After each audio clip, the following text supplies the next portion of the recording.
I'd like to take you through a potted history of some of the highlights of Martin's 50 years. Richard Grudzian is going to add a few personal comments in addition, and he assures me it's a light, very short.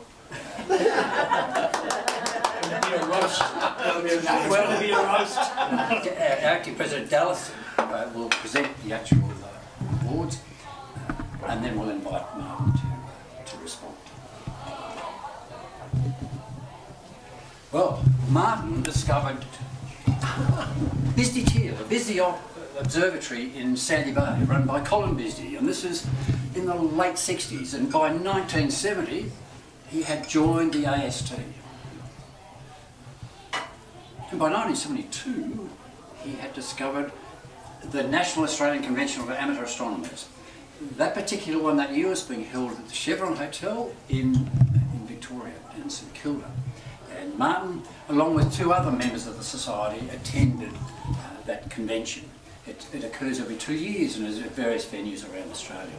Martin actually made a presentation at that convention. He was presenting a paper that was originally presented by Cheryl Mathers, who I understand couldn't attend. That's right. Yes, couldn't attend. Martin went on to attend 19 consecutive NACAs. 19 consecutive NACAs in various venues around Australia, including one down here, which we'll talk about. And by 1973, he was elected the president of the Astronomical Society of Tasmania at the age of 17. At the age of 17. Wow. So if we backtrack... Now you've given my age away exactly. I was doing quick math. So if we backtrack, Martin joined at a very tender age, 14. Must surely have been one of the pioneer younger members of the Society, in terms of one of the very first. We're encouraging new younger members now, but Martin set a precedent way back here. The ABC Radio took an interest in that appointment because, of course, Martin, at that tender age, was still studying. He was studying at Hobart Matriculation College and had taken on the presidency of the Society. He had his first radio interview then about a bright meteor near Hobart. Martin can remember that interview. Re-elected in 1974, and then in 1975 and 1976 was the secretary of the Society. So, from a very young age, very active contribution to the Society.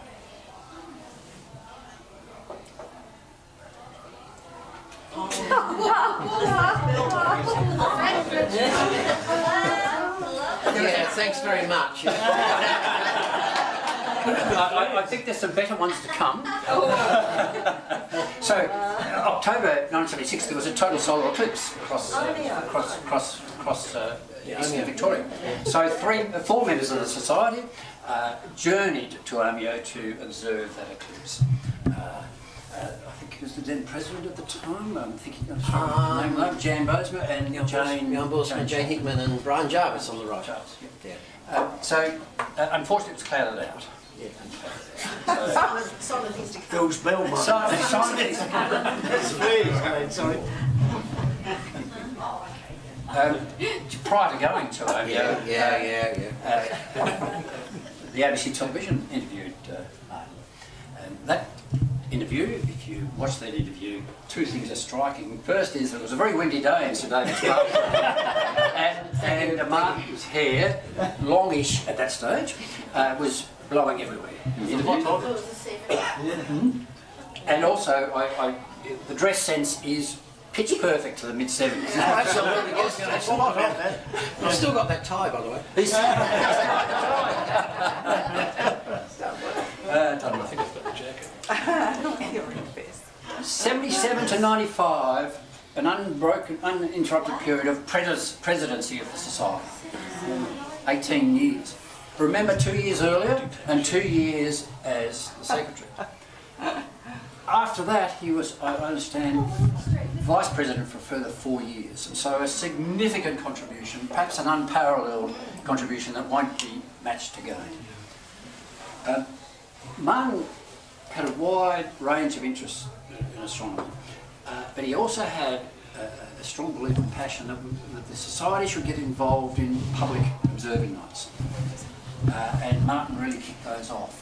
One of the early ones was at the World Street Adult Education Centre in 1980. So that's the heritage of our current open nights. Goes back to then. I know we've had an interruption because of COVID, but our public open nights really have that heritage, or that starting point. And these ended up ranging far and wide. One of the years just after that, there was a very successful one at the Alveston High School, run by the Society.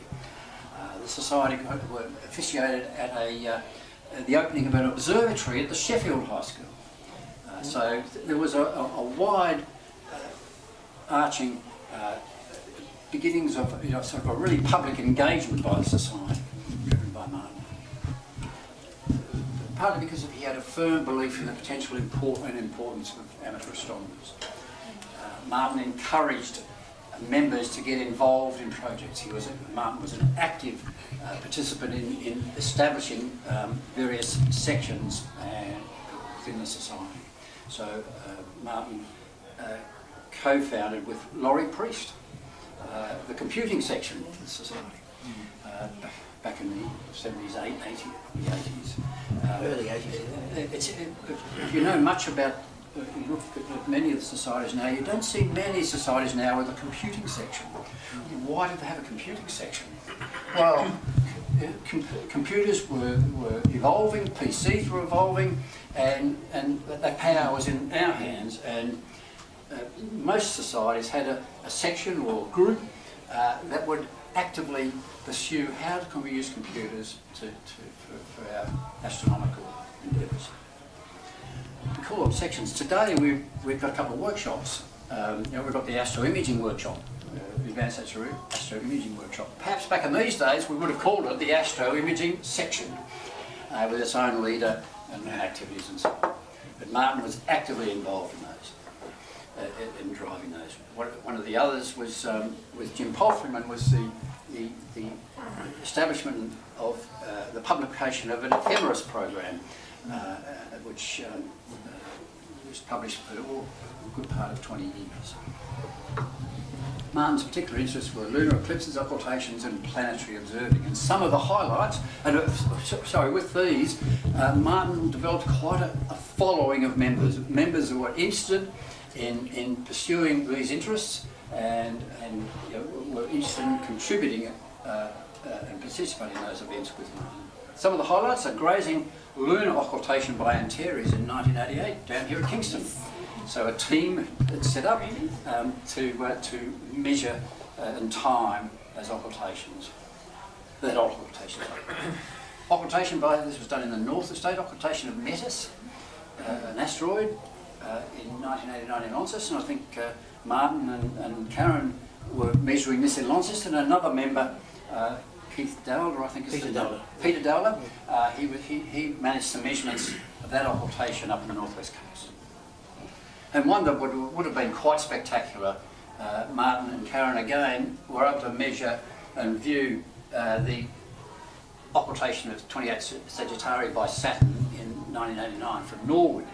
And of course the highlight there, of course, was seeing 28 Sagittarii blinking in and out as the rings of Saturn passed in front of the star. So that would be a sort of a lifetime memory. Yes. Yes, still etched in your mind. It is. Well, actually, I've forgotten it, so it's lovely to hear. I have a few reminders.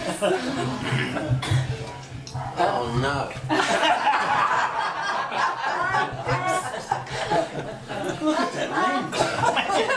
Look at the cameras. Look at last time. So, February 1981, there was an annular solar eclipse. So, No, 81. There were two, 81 and 91. No, This is the 81. So annular solar eclipse where the moon is fractionally closer than normal, so you get that outer ring of the sun still exposed, called the annular, bright annular. And Martin coordinated observations of Bailey's beads for this, for a program, I think, coordinated from someone on the mainland, but essentially we're in this project and a lot of other projects, Martin, Karen and the team of other AST members were generating measurements that were part of national research programs. So we had a string of observers to try and observe from the outer limits of the range of that observation. There were radio interviews from Mount Nelson, so you can see Martin had set himself up at Mount Nelson to do his observing, and radio people followed him to Mount Nelson for the radio interview. Very mixed results on the day. Totally clouded out, unfortunately. Although I believe the people on the team on Mount Wellington did get some observations in, but they were hampered by extremely strong winds, gale-force winds, which actually blew one of the telescopes over. So yeah, going back here, the refrain of clouded out. So you know, we get frustrated these days. You know, this is a hobby and a pastime where you just got to be patient, take those hits, but every now and again you get a good. In 1983, Martin moved to Launceston to manage the Launceston Planetarium. 1983. The planetarium was established by Launceston City in, I think, the late 60s, about 68, but it waxed and waned. It went through some periods of closure, and the city really wanted to re-establish it successfully, and Martin was recruited to drive the re-establishment and success of the planetarium, which he did over a number of years. It wasn't too long before the planetarium shows were popular, were even extended to Saturdays, and a number of northern members got actively involved as volunteers for the planetarium program, and would present some of the actual shows. Martin was only just recently retired from the planetarium, so I think that's about 38 years or thereabouts. 38 years of managing the planetarium, various other management roles within and activities within the museum, but essentially, you know, driving the success of the planetarium. So many members contributed. There were often stargazing nights there, once a year, usually in August, science week, those sort of times, and members in the north would volunteer to run public viewing nights.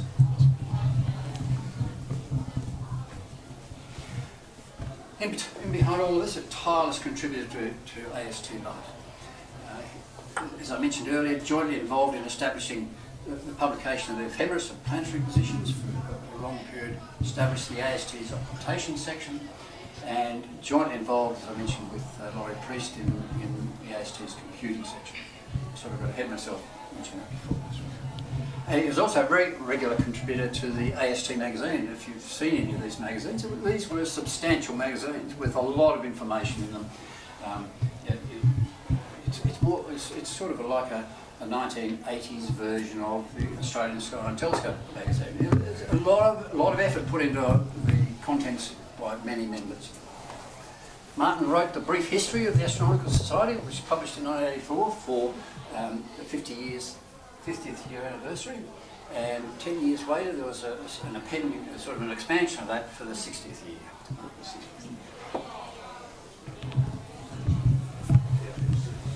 Mentioned the National Australian Convention of Amateur Astronomers. Martin was always keen to get it here. This is essentially, astronomical societies were invited to host it, and our turn came along in 1986. And Martin, not surprising, was the convener of that convention, and he also published the proceedings of the convention. So I'm sure you'll recognise the venue. So it had many different names, but you recognise them.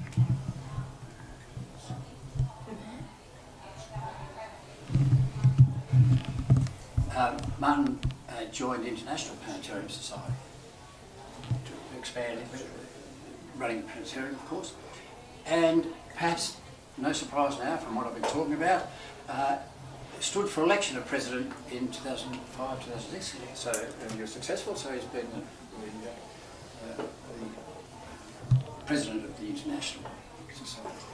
I think most recently a board member, chair of international relations and chair of elections for the IPC, which I think you're still involved with. Yes. And would be very busy with most all these other things because elections are early in the year. Well, we're currently running elections right now. Running elections right now, so yeah, busy time. It's a matter of trying to get people to vote.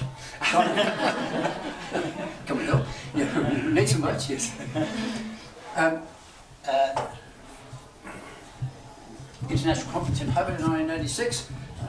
Martin enlisted a team of society members to ran a stargazing evening, which I don't know whether that was successful or no, was it? I think it was, wasn't it? Yes. Sharon? Isn't that the one where they went out east of Richmond or Yes. something like that?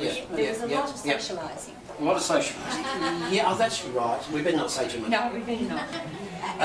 And of course in the background with all the regular member, monthly observing nights and so on. Just pick two photographs here. Just a bit of a potted history from the 1980s. It's just interesting. We're thinking about our observing nights we'd have now out at Mount Pleasant. It's interesting to look back at fashions. It's interesting to look back and see sort of the potted history of telescopes at the time. Yes.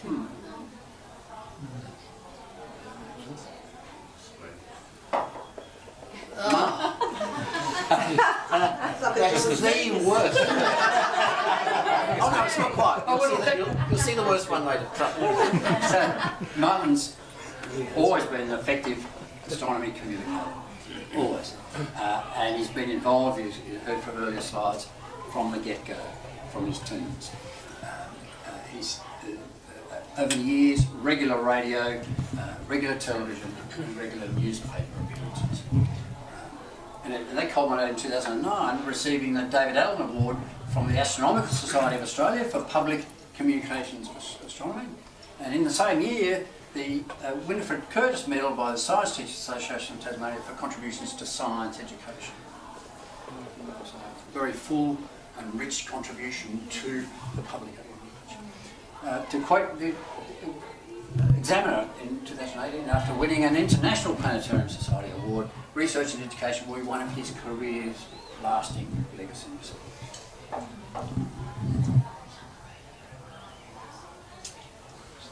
He's also hosted monthly meetings for the Society in Launceston, and that's given many members the opportunity to visit the planetarium and view some of the actual planetarium shows.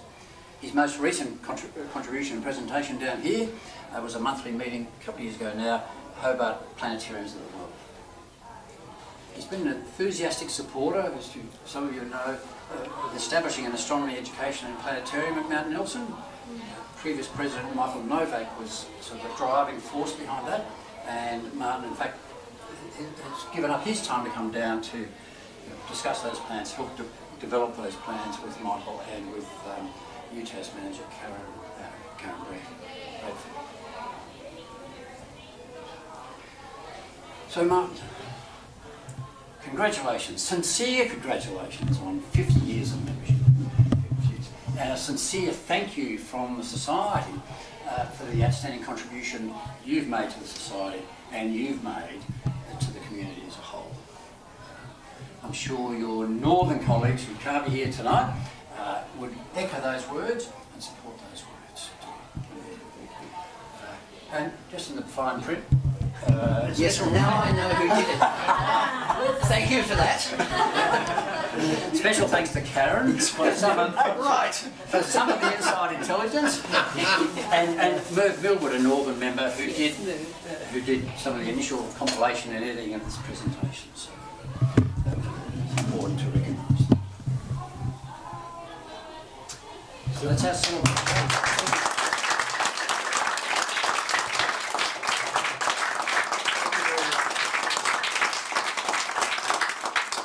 Just continuing that theme of the celebration, Richard has a few observations. Recollections. Well, it was a blast from the past, and we looked at the era of the 70s, I had a shirt, a yellow shirt with long, you know, those horrible long collars. Oh yeah. And a brown suit and a brown tie and brown shoes and not a happy time, the 70s. But look, I've scribbled a few little notes on a poster just to remind myself of what I want to say. I see you have an extensive speech. That's good. Well, I said it before, but you know, Martin, you're an inspiring character and always have been. I mean, it's just a wonderful tribute to you, but I'm speaking on a personal basis. You really did influence me in a lot of ways. I remember the first time, one of the first things I experienced in the Astronomical Society was the very thing that Steve mentioned, the grazing occultation of the moon, by the moon. And I don't know where, I think we were at South Hobart Primary School, somewhere. And we were looking, and for the strangest thing, do you remember those little clickers you used to buy? The froggy clickers. The froggy clickers. Yeah, that's right, yeah. Looking back on it now, we must have looked weird. Anyone from outside looking at a bunch of people staring at the moon, going click, and saying things like gone, back, click, click, click, click. That was one of the things, I thought I'd joined an occult society or something like that. But that was one of the first things. We had lots of groups. You and Karen put together that bulletin, which Steve referred to. Fantastic work. I think people take things for granted sometimes, and all societies have this core of people that sort of hold things together and keep the momentum going, and you two really did that in the first early years. It was fantastic getting that, and may I add, the letterbox sort of groaned when I got the bulletin. I mean, it was quite thick, and it was folded at first. It wasn't. I remember the first time I used to get them, they were, yeah. Anyway, I was a bit of a young blood then too, not as young as you, but I do remember one of the most impressive things was the range of interest groups in society. Now, Steve referred to the computing section. Mm-hmm. Now, Laurie and I made a telescope in the bunker underneath his house. His long-suffering wife, okay. He was a computer fanatic, and in the bunker he converted a wiper motor into a telescope engine, by the way. They made telescopes. He was brilliant man, he is. Anyway, down there were disemboweled computers all over, including parts where there were just earthenworks, you know. And he had, I think they were all Commodore 64s, you know, those 8-bit jobs. Yep. He had stuff lying everywhere, and I just stood there, jaw dropped. And Laurie said, "Look, what's wrong?" I was like, "Oh, nothing, Laurie, nothing," you know. Anyway, it was amazing, and we made my first telescope there. But that was just one of the things: telescope making, optical astronomy, radio astronomy, occultations, computing, lots of different interests. And I thought that was one of the things that struck me about our society in the earlier years when you were president. There was a lot of diversity and interest in those things, and I learned a heap of stuff. And I can remember a couple of things.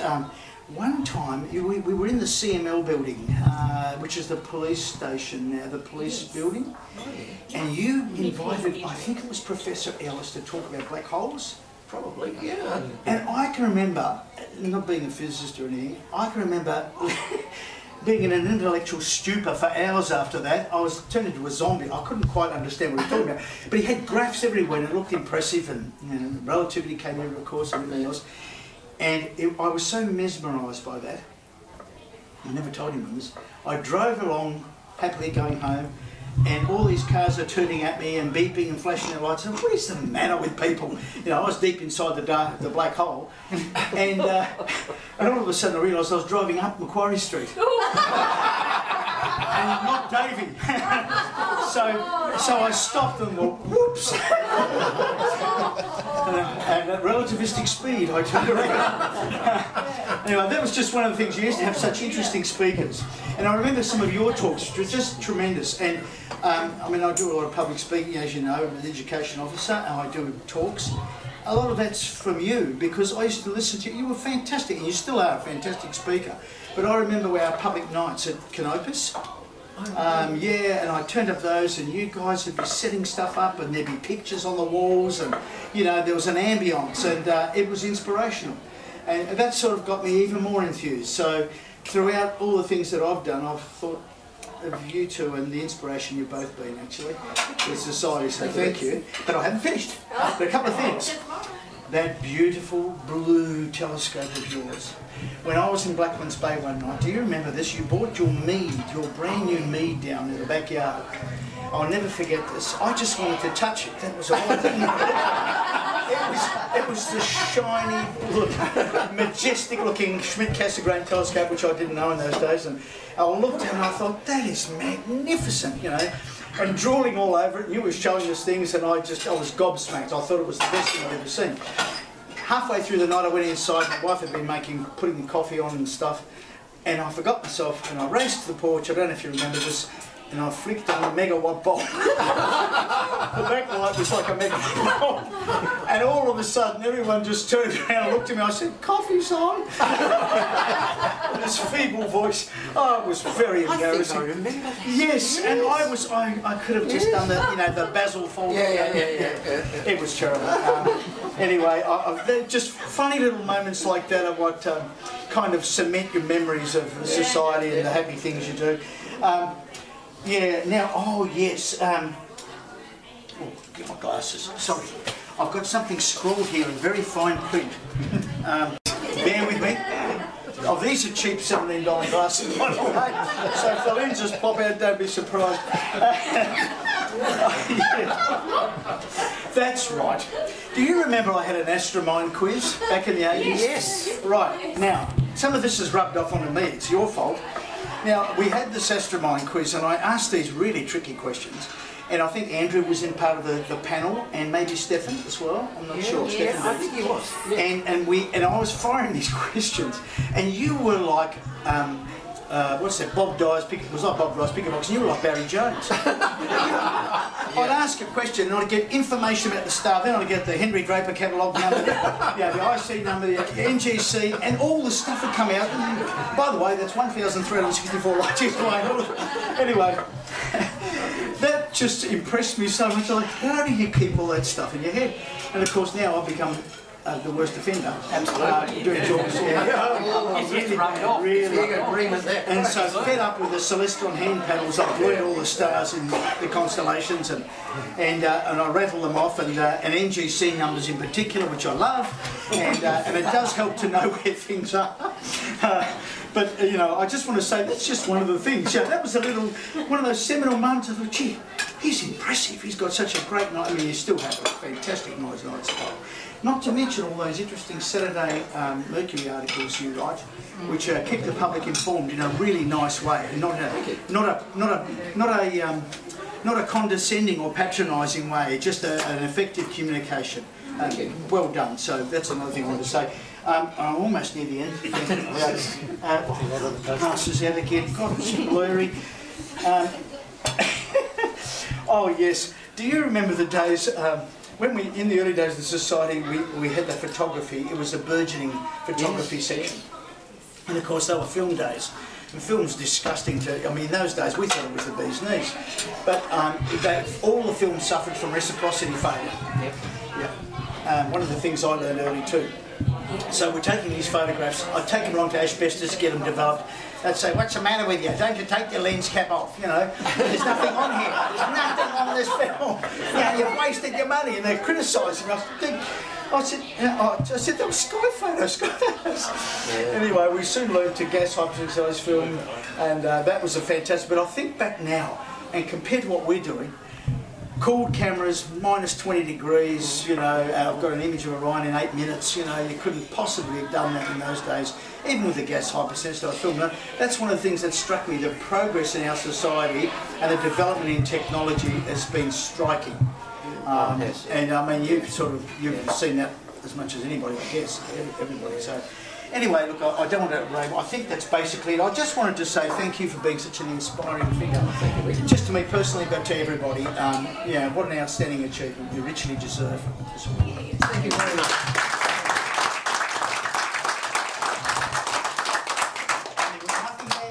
Nothing there that I have to say. I'm relieved.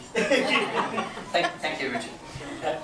The committee of the Astronomical Society recently voted unanimously to elect Martin as a life member and to formally present an award recognising 50 years and his life membership of AST. Dallas Stry's acting president. Thanks, Steve. That was a really great presentation. What did you think?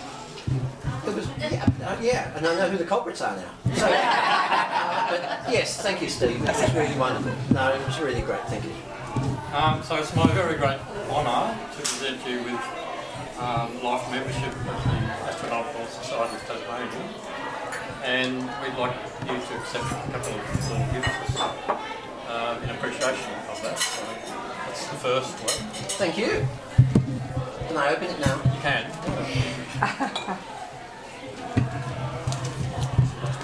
Mandy Soviet Union.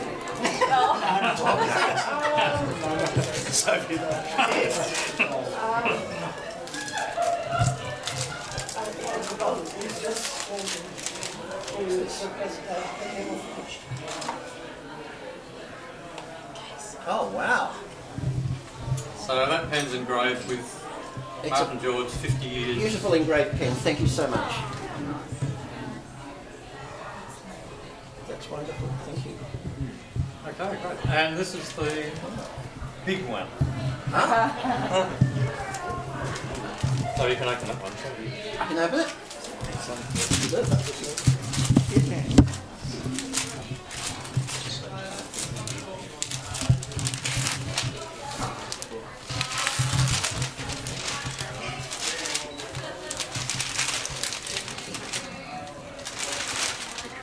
You in your brown suit. No. Oh, wow. Thank you so much. That's wonderful. That will be on my wall forever. And yeah, it means a great deal to me. Thank you so much.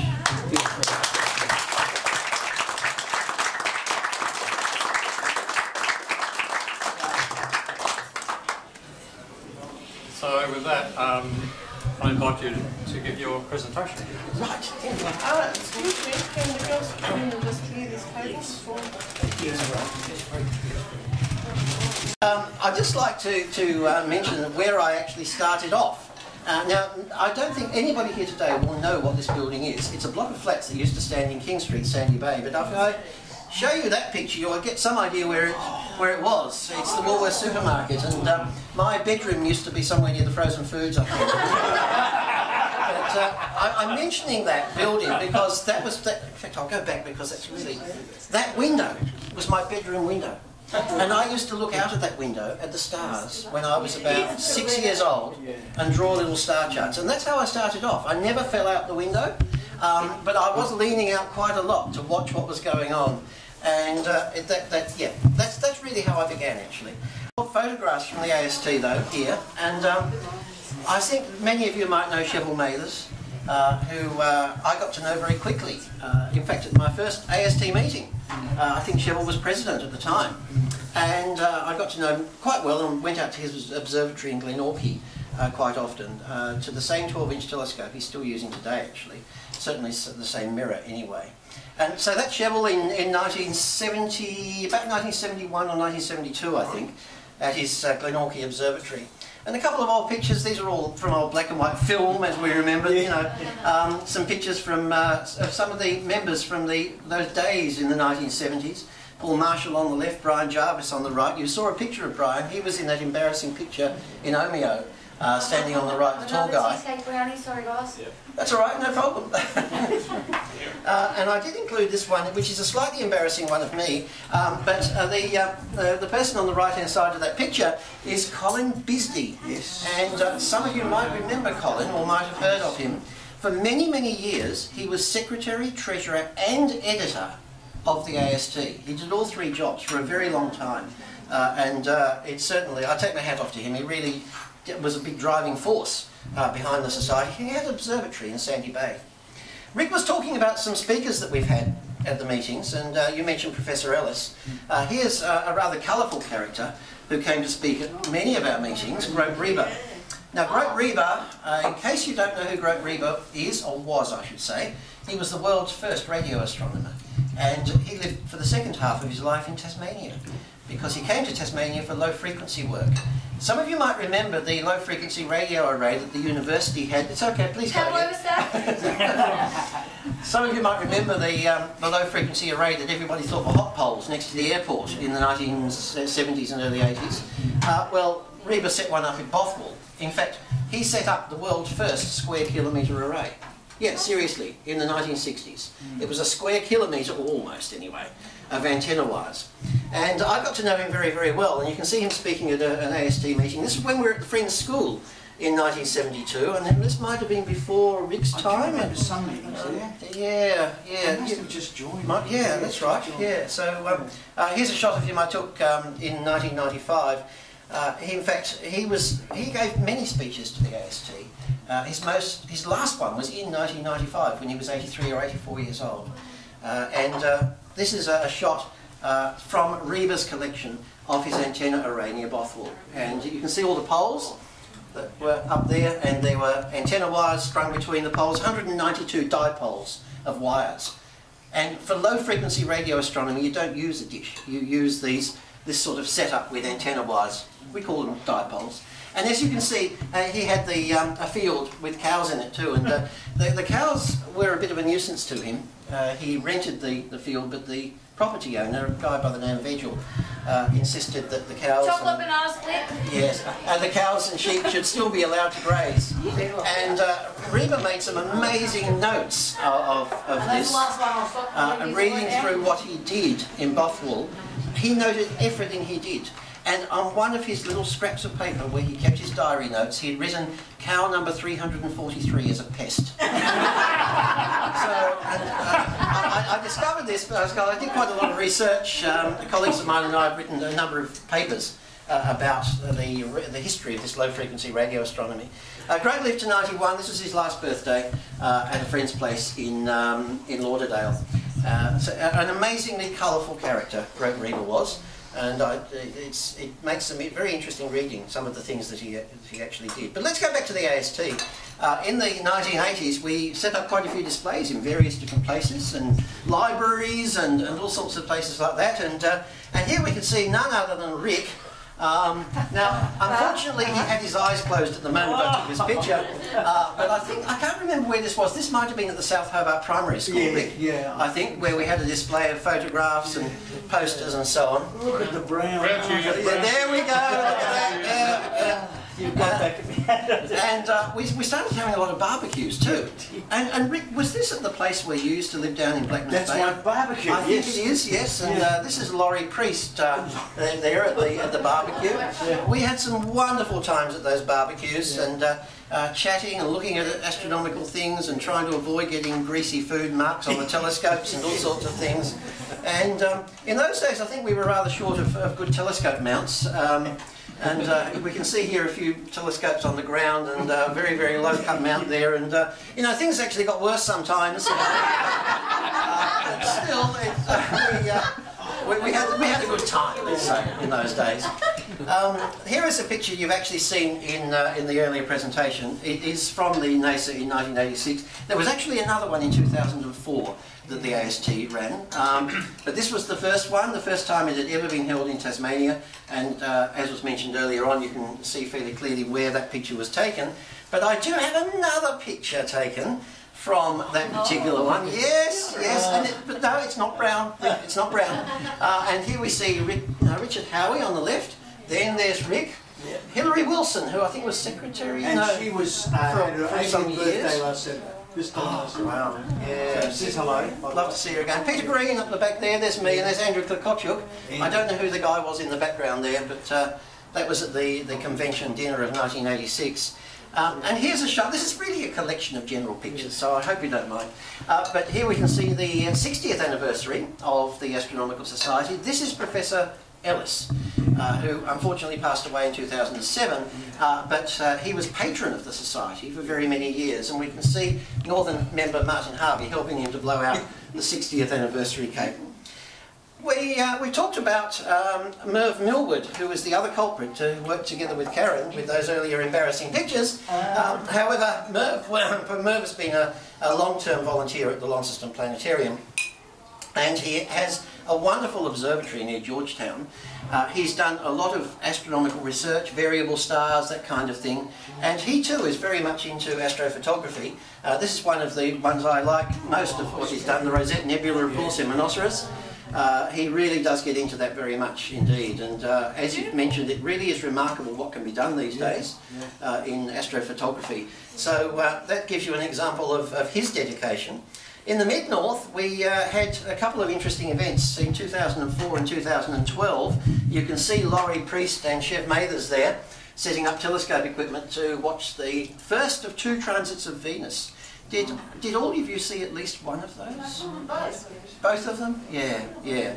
Weren't they wonderful? Well, you're not going to see another one until 2117, so I sincerely hope you do. That particular day was rather cloudy, and I think there was a bit of drizzle at Campbelltown. But the 2012 transit was much better. We had clear skies for most of the day, and as you may remember, the 2012 transit was visible pretty well all day. And it was amazing. You were watching from Hobart, many of you were you, for the 2012 transit? Yeah. Up north? Oh, okay, yeah. We've mentioned the planetarium in Launceston. It did start in 1968, so that year was absolutely spot on.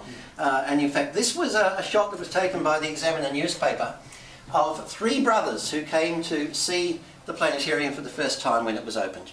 Now, I wasn't there then, I didn't show up until 1983, but we had the 50th anniversary of the planetarium a few years ago, and those same 3 brothers were invited back to come and have a look. Yeah, I'm sorry I don't have a photograph of them, but it was wonderful to see them, and we showed them that picture and they'd forgotten about it. So we managed to track them all down. So that was great, and of course you've seen a picture of this projector before, the picture. This is my colleague Chris Arklis. I've left the planetarium now, and I'll show you where I am in just a moment. But Chris Arklis is left to run the Launceston Planetarium, basically as its manager, and he's doing a very good job, and we keep in very close contact, because I'm actually working at another planetarium now in Ulverston. And I don't have a completed picture of the planetarium. This is during its construction. The place where it is called the Hive, and it was largely it's the brainchild of the Central Coast Council, based in Ulverston, who adopted an idea to build a brand new museum, science centre, art gallery and planetarium, $10.5 million on 3 floors in Ulverston. And that is a major project for a place the size of Ulverston. We have a 10-metre dome. You can see the geodesic structure there before we put the dome surface on. We do have a few technical problems. The dome is a little bit too low. I won't go into too many of those problems at the moment, but due to what the 2 Ronnies years ago might have called an administrative error, we have the ducting from the cafe down below running right behind the planetarium. And as you can imagine, those quiet moments in planetarium shows, a beautiful nebula, and you can hear trum, trum, trum, trum, trum. Yeah. So there are a few things that we need to adjust, shall we say. However, please come up sometime. We are going to have to replace the dome. We have a few problems with the dome, and there are a few other major things we have to do, but I certainly hope you'll visit sometime if you're coming up to Ulverston. When shall... Sorry? Sorry, when shall it be open? We have actually been running some shows. We're probably going to have to close again to fix some of the problems. But visit now. You can visit now, but give me a call, let me know if you're coming up, and I'll tell you whether it's safe. Okay? A bit of non-astronomy from me. One of my other passions is travelling. And of course, the last 2 years have been very disappointing for anybody who wants to get on a plane to go almost anywhere. Typically, I would do 3 or 4 overseas trips a year. I've done none since January last year, as most people who love travelling would have been in the same boat, I'm sure. But it is an absolute passion of mine. I've managed to get to 75 countries so far, and I've slowed down a lot in the last couple of years, but I want to get it to 100 someday. And I tend to fill up passports before they expire, so I'm actually paying more per year for a passport than most people would. But now, we've had a few embarrassing pictures of me today, and But I've got one that I have chosen to include to show you. Now, you know how we never like our passport picture. Yeah. Well, my first passport was when I was 18, and I have to say this was particularly bad. So, every time I look at this picture of me, I think people must wonder whether I'm a used car salesman. I've got that greasy, by this car. Somebody who would have put bananas into the gearbox or something like that to make it run smoothly, you know, that kind of thing. But having said that, I've been through quite a number of passports now, as you might imagine. And travelling has been, as I say, a great passion of mine. I've been to so many parts of the world and seen so many different things in various different countries. That one down at the bottom is one of my favourite pictures from Cambodia at Tonle Sap Lake. This is the way people are living there. And but you know, when you go to look at pictures of the Eiffel Tower all lit up, you can see the enormous variety around the world. But one of the things I always say is that astronomy unites the world. We don't share exactly the same stars, but we share that concept of looking out into the universe together. And I think it's wonderful. It's been mentioned that I was involved with the International Planetarium Society. And it's been, I've been involved with them for quite a long time. We meet in various places around the world when we're allowed to, when we don't have COVID, and have council meetings, various conferences and so on. The next one is in St. Petersburg in June. Somehow I think I won't be able to get there. And I think we had to cancel the one in Canada last year, for example, for obvious reasons. So it's rather unfortunate because planetarium people love to get together, to get under domes, to have a look at what the latest programs are, the latest graphics that have been made for the domes and so on. And you can't really get that atmosphere on a computer. You've got to be there and talk with the people and look at their projectors and things like that. One of the other activities I've been involved in as Chair of International Relations is to set up, or try to set up in some cases, planetarium affiliate groups around the world. And one of the ones that I did succeed in setting up was the National Chinese Planetarium Association. China has a very large number of planetariums. It's somewhere between about 1 and 200. And here we can see me and two colleagues on the roof of a school in Shanghai 15 years ago during the establishment of this group.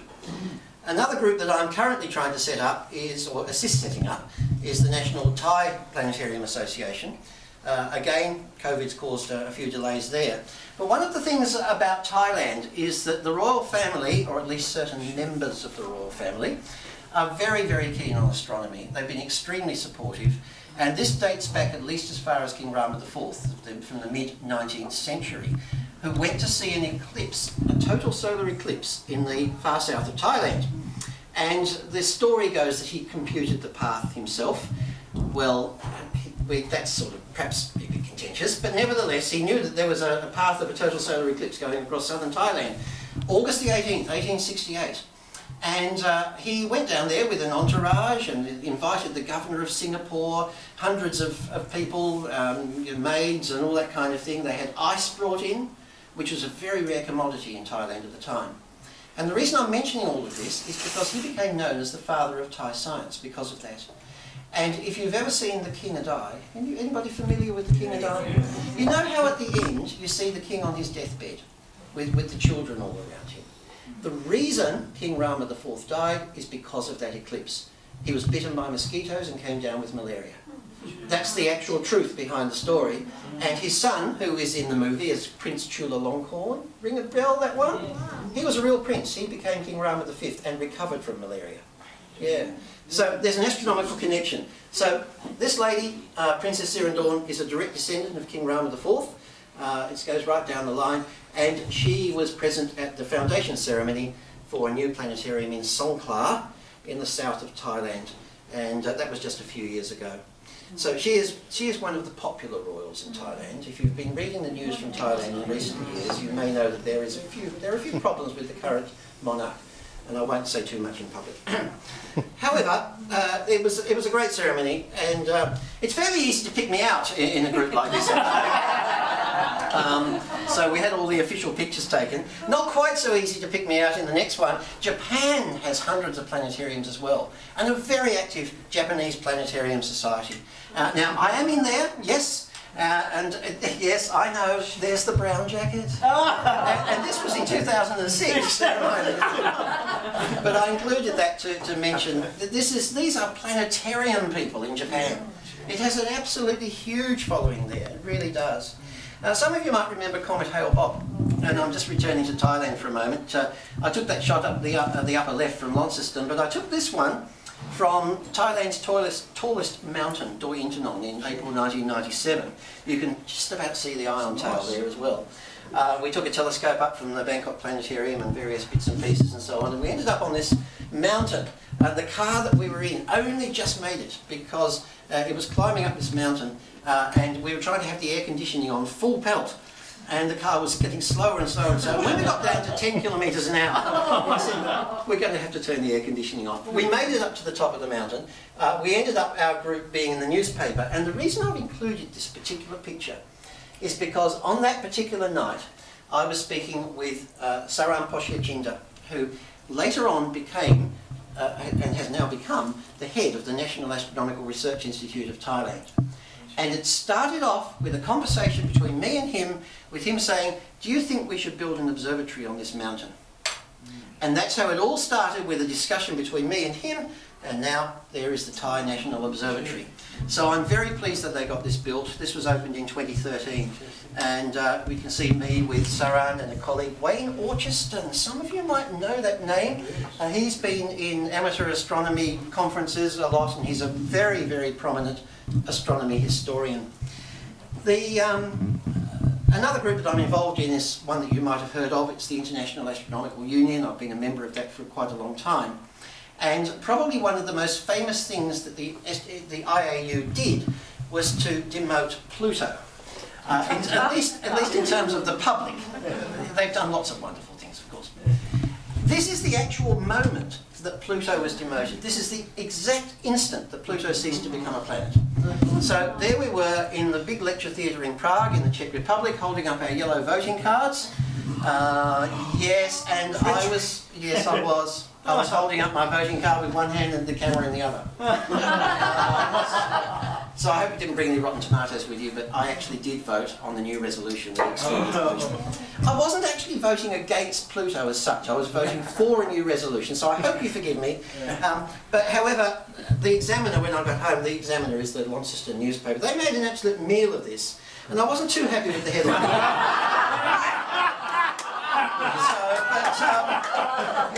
I just really wasn't ready for this. I saw it while I was driving past the Examiner office in the car. I thought, what? Anyway.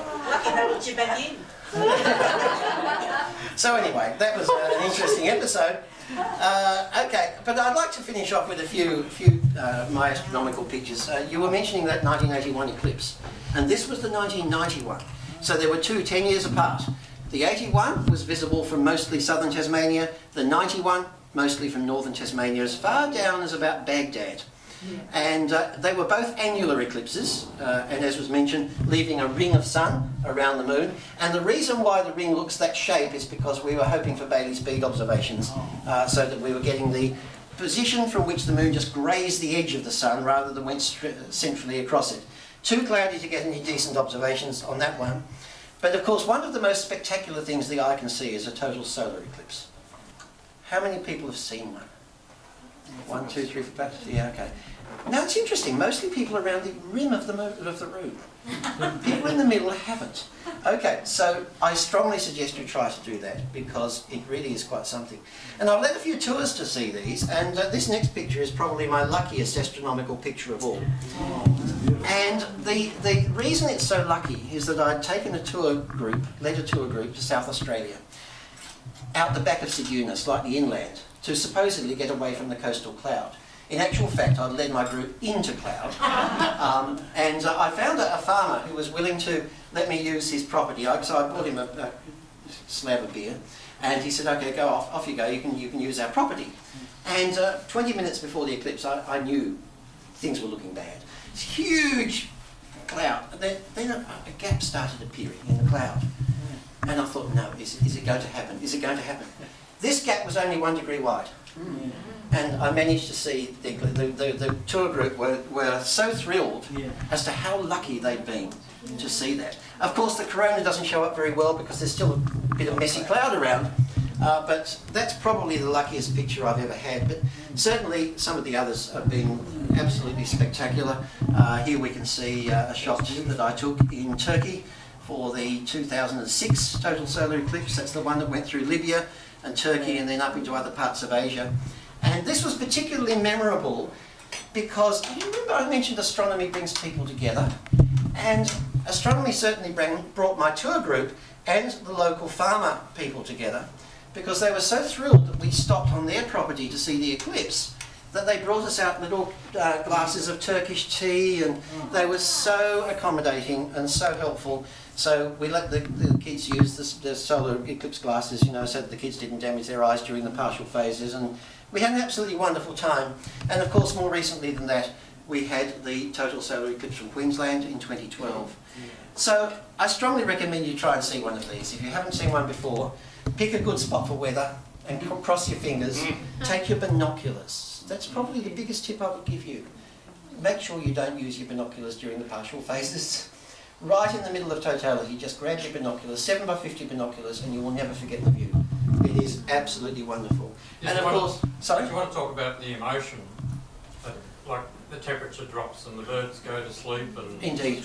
Yeah. That's what happens. You hear the chickens going to roost, you hear the birds twittering as if it's twilight.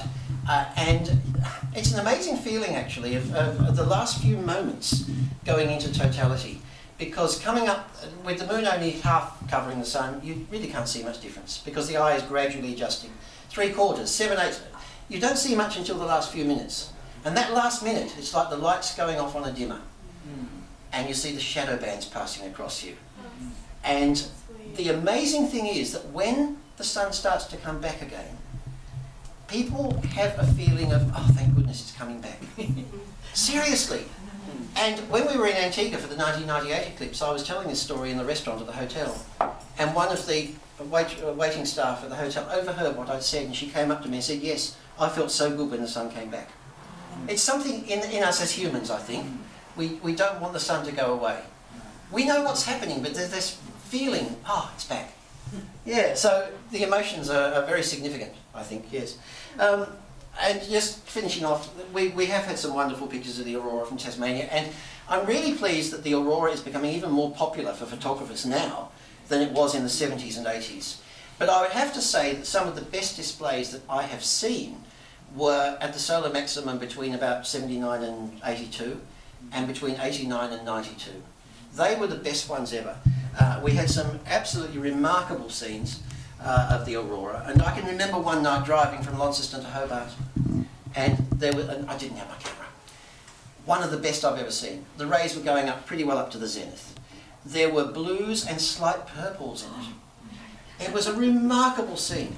Cars were pulling off the highway, people were getting out. And I was with Karen at the time, and we pulled off into a side road, and I had a museum van, so people obviously thought I knew what I was talking about.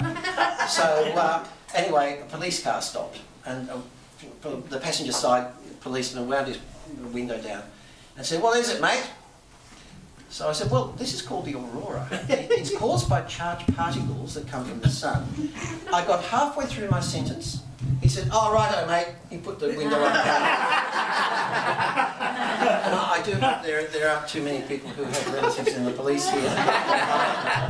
But yeah. And just a few years ago, would you believe I was driving through Ulverston? And I saw this. So, and I know there are many, many people who've taken far more spectacular pictures of the aurora than I have, but we're lucky here in Tasmania, aren't we, to be able to see this kind of thing. But I'll finish off with just a couple more pictures. Comet McNaught, of course, was the best comet in 42 years in 2007. Who saw Comet McNaught in 2007? Yes. 2.5 people? Okay, yeah. This won't be back for a few thousand years, unfortunately, but it really was spectacular. But I have to say, the amateur astronomy community in Tasmania is really creative. It's passionate. All of you here are passionate about what you're doing. you're so keen on your subject, and so am I. I feel that I've always been part of this, and I always will. But my favourite picture of Comet McNaught was taken by Peter Dalder, one of our northern members. I think this is absolutely spectacular. Gorgeous. Even the clouds actually add to it. Yeah. And he took that down the Nile Road south of Evandale in the northern Tasmania. So, so this kind of enthusiasm, it's all around us, it's in this room, it's all over the Tasmanian astronomical community. And not only that, there are lots of other amateur societies in Australia too, who are very, very keen on what they're doing, especially communicating the subject to the public. But I think the AST is probably the leading light here. I know, well, when I say probably, no, I would probably say definitely. That doesn't make much sense, does it? But through some of the things that Rick does, that all you the others do here to promote astronomy to the public, it's really quite remarkable, and it's absolutely fantastic. It really is. So, so well done to everybody. And my final picture, I'm going to go back to 1934. This was how it all began. 9th of June 1934. Which incidentally was the same day Donald Duck was created. Exactly the same day. You can Google it if you like. But this was the news report of who was present, and there are probably some familiar names there. In particular, John Hull, who remained a member of our society for many, many years, and he was certainly still a member in the 70s and 80s. So, sorry? Was he our first life member? I think he was certainly a foundation member, and I think he was the first life member. Yes, yes, that's right. So there we are. There's a few pictures to show you, and once again, everyone, thank you so much for this great honour that you've done me. It's wonderful. I'll always be a member of the society. Well, I'm a life member now, so I can't get out of it, can I? And I certainly look forward to the AST going from strength to strength as the years go by. So thank you very much. Thank you.